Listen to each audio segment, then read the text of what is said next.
Saludos, hermanos y amigos. Qué bueno nuevamente llegar hasta ustedes con el comentario de la lección de Escuela Sabática. Estamos en la lección número 8, la ley del pacto. Deuteronomio 7:9 dice: Conoce pues que Jehová tu Dios es Dios, Dios fiel, que guarda el pacto, la misericordia a los que le aman y guardan sus mandamientos, hasta 1000 generaciones. Una de las frases importantes del Salmo 23 indica hacia dónde desea llevarnos Dios. Me guiará por sendas de justicia por amor de su nombre, declara David en el versículo 3. Debido a su integridad moral, Dios nunca nos llevará por el mal camino. Él nos ofrecerá caminos seguros para nuestra experiencia espiritual en la vida. ¿Cuáles son las sendas de justicia seguras? El autor de otros salmos responde a esta pregunta mediante un pedido de oración. Llévame por el camino de tus mandamientos, pues en él está mi felicidad. Salmo 119:35. Todos tus mandamientos son justicia. Salmo 119:172. La ley de Dios es un camino seguro y firme a través del traicionero pantano de la existencia humana. Cuando visitamos una cárcel, tenemos muchos motivos de tristeza.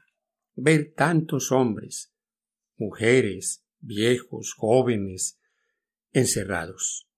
Pero cuando vemos a profundidad lo que pasa en el ser humano, podemos llegar a la conclusión de que esa es la situación al apartarse de los caminos de Dios y sobre todo de la ley de Dios. La ley de Dios como una barrera, como un cerco de protección sobre todo aquel que la observa, que la mira, que medita en ella. Dios no podía equivocarse. Al darnos su ley, lo hizo no para molestarnos la vida, lo hizo para bendecirnos, para que nuestra vida fuese más segura. En este estudio vamos a ver claramente qué significó la elección de Israel. ¿Qué paralelismo hay entre la elección de Israel y la nuestra? ¿Qué importancia tenía la ley del pacto? ¿El pacto nos llega en forma incondicional? ¿Por qué la obediencia es parte tan esencial de la relación del pacto? La elección de Israel, Deuteronomio 7:7. No por ser vosotros más que todos los pueblos os ha querido Jehová y os ha escogido, pues vosotros erais el más insignificante de todos los pueblos. La tradición judía enseñaba que Dios hizo el pacto con Israel solo porque otras naciones lo rechazaron primero. Aunque no hay evidencias bíblicas para esta postura, sí ayuda a entender que el Señor eligió a la nación hebrea por alguna otra razón, pero no porque mereciera el gran honor y privilegio que el Señor le otorgó.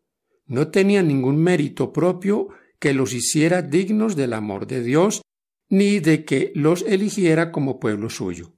Eran un grupo poco numeroso, de tribus esclavizadas y débiles política y militarmente hablando. Además, en términos de cultura y religión eran mixtos, insignificantes y sin mucha influencia. Por ende, la causa básica de la elección de Israel radica en el misterio del amor y la gracia de Dios. Hemos venido compartiendo a lo largo de nuestro estudio que la gracia de Dios siempre ha estado presente en la redención humana. Desde el mismo comienzo del pecado, desde que Adán y Eva se apartaron de Dios, la gracia llegó para socorrerles, y a cada ser humano lo cobija la gracia divina. En el cielo no habrá nadie que no haya sido salvo por gracia. Ahora viene para nosotros una pregunta. ¿Para qué eligió Dios a Israel? ¿Lo eligió dejando de lado a otras naciones, tal vez con méritos también para ser escogidos?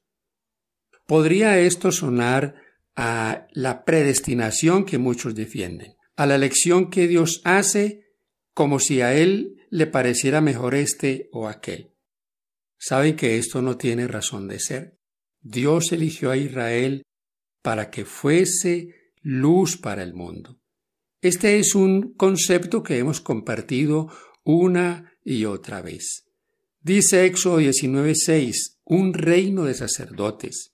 Isaías 56:7, casa de oración para todos los pueblos. Oiga bien, para todos los pueblos. ¿Qué era Israel? Casa de oración para todos los pueblos. Hebreos 2:9, Cristo murió por todos. Así que, hermanos queridos, no hay predestinación, no hay una escogencia arbitraria del Señor. Dios, a través de Israel, quería bendecir a toda nación que mirara en ese pueblo y eligiera ser como ellos. Como adventistas del séptimo día, nos gusta considerarnos la contraparte moderna de Israel, llamados por el Señor no para ser los únicos redimidos, sino para proclamar el mensaje de redención al mundo. En el contexto del mensaje de los 3 ángeles, en resumen, creemos que tenemos algo que decir que nadie más está diciendo. Básicamente, esta es la situación con el antiguo Israel también. El propósito de la elección de Israel no era convertir a la nación hebrea en un club exclusivo, que atesorara la promesa de salvación y redención para sí misma. Al contrario, si creemos que Cristo murió por toda la humanidad, Hebreos 2:9, entonces la redención que el Señor ofreció a Israel también se la ofrece a todo el mundo. Se suponía que Israel era el vehículo por el que se daría a conocer esta redención. Nuestra iglesia ha sido llamada a hacer lo mismo. En este punto tenemos entonces que pensar cuál es mi función, cuál es tu función en la iglesia. Aquí vale la pena que nos preguntemos cada uno cuál es nuestra función en la iglesia. ¿Será la misma que Dios tenía para el pueblo de Israel? Llegamos a la parte para el lunes, lazos que unen. Dice Deuteronomio 4:13, y Él os anunció su pacto, el cual os mandó poner por obra, los 10 mandamientos, y los escribió en 2 tablas de piedra. Cuando les hablaba de la cárcel, hermanos y amigos queridos, podemos ver la diferencia entre los que miran la ley de Dios y quienes la rechazan. Y podríamos también pensar por un momento cómo sería el mundo sin reglas. ¿Cómo viviríamos nosotros en un mundo donde no hubiesen restricciones, donde no hubiese normas que cumplir? ¿Cómo viviríamos? En un completo desorden, no habría nada que restringiera al ser humano, y si hoy en día vemos cosas atroces, ¿cómo será si no tuviéramos reglas? Sí, porque miren que y lo vemos por lo menos en los desórdenes que se forman en diferentes lugares, en protestas, donde no se respeta autoridad, no se respetan leyes, todo se vuelve un caos. Esto se conoce como anarquía, donde no hay ley, entonces no hay orden.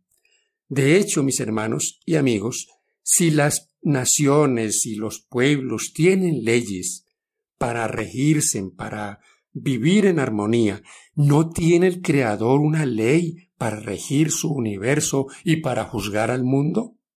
Increíble. Increíble que hoy los mismos creyentes anden diciendo que ya no hay ley.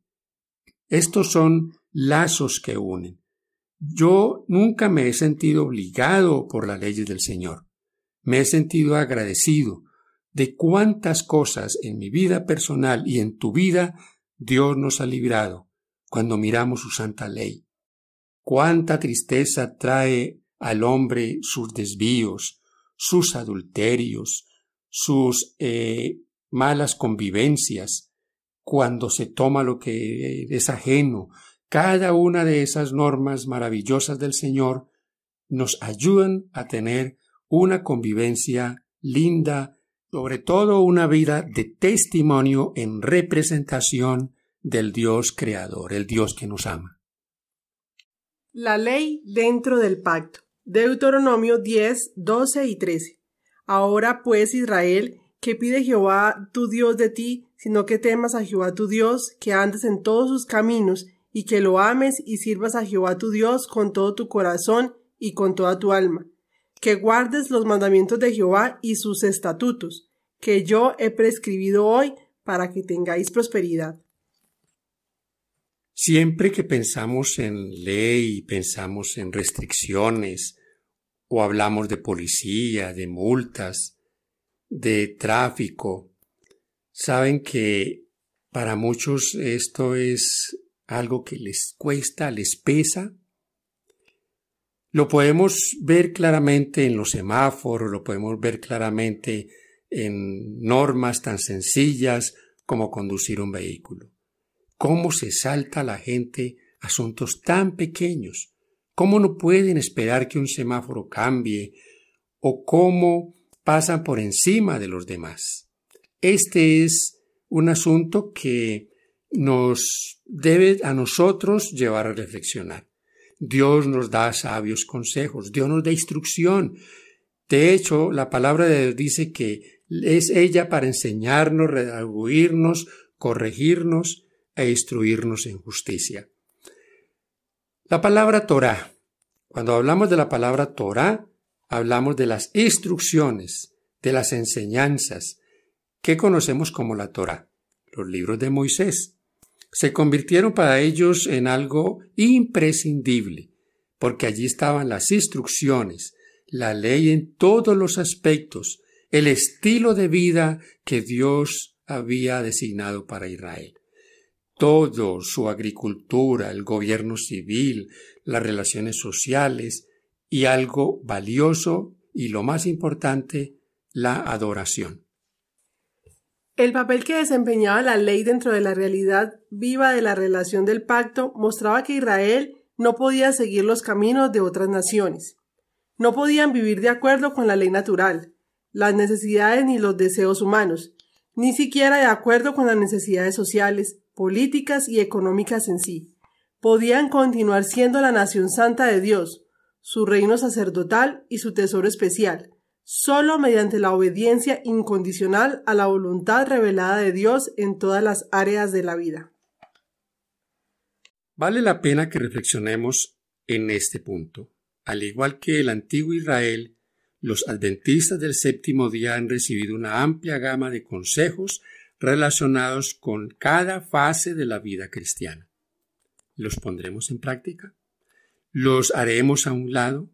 Los consejos que Dios nos ha dado para que vivamos cada vez mejor.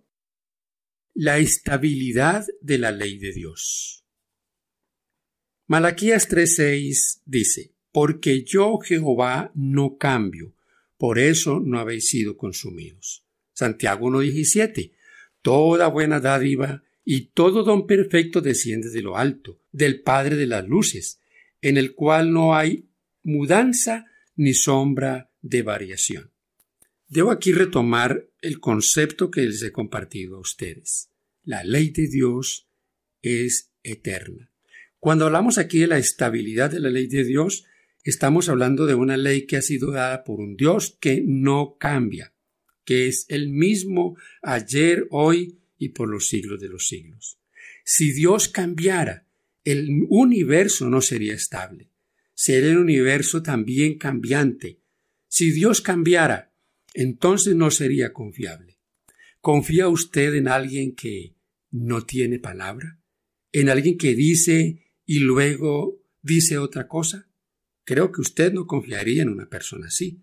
Si Dios tuvo una ley para el Sinaí hasta la muerte de Cristo y ahora tiene otra ley, ¿ese es un Dios estable, un Dios en el que se podría confiar?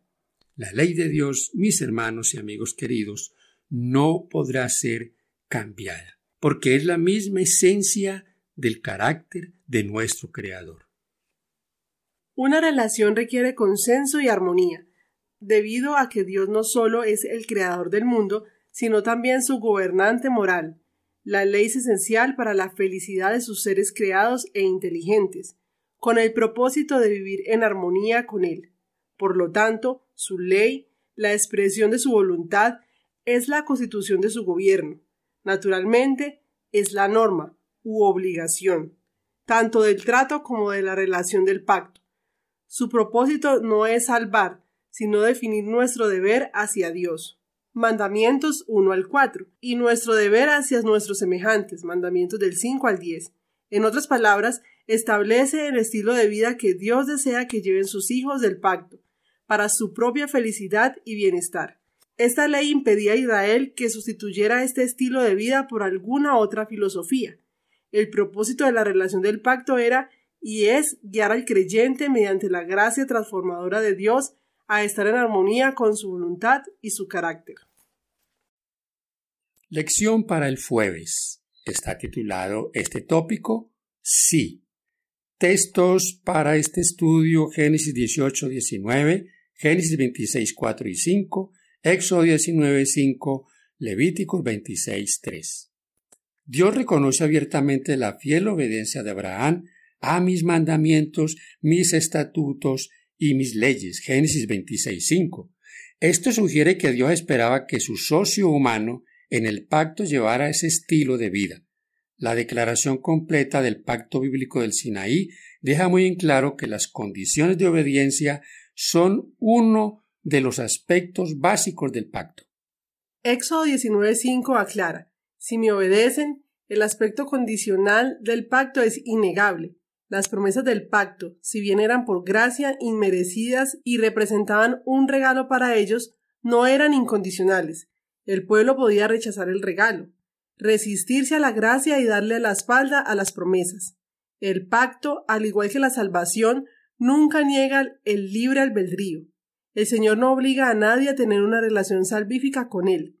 No le impone un pacto.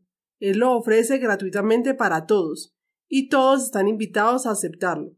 Cuando alguien la acepta, esta alianza conlleva obligaciones, no como una forma de ganarse la bendición del pacto, sino como una manifestación externa de haber recibido las bendiciones del pacto. Israel debía obedecer, no para ganarse las promesas, sino para que las promesas pudieran cumplirse en él. La obediencia de Israel era una expresión de lo que significa recibir las bendiciones del Señor.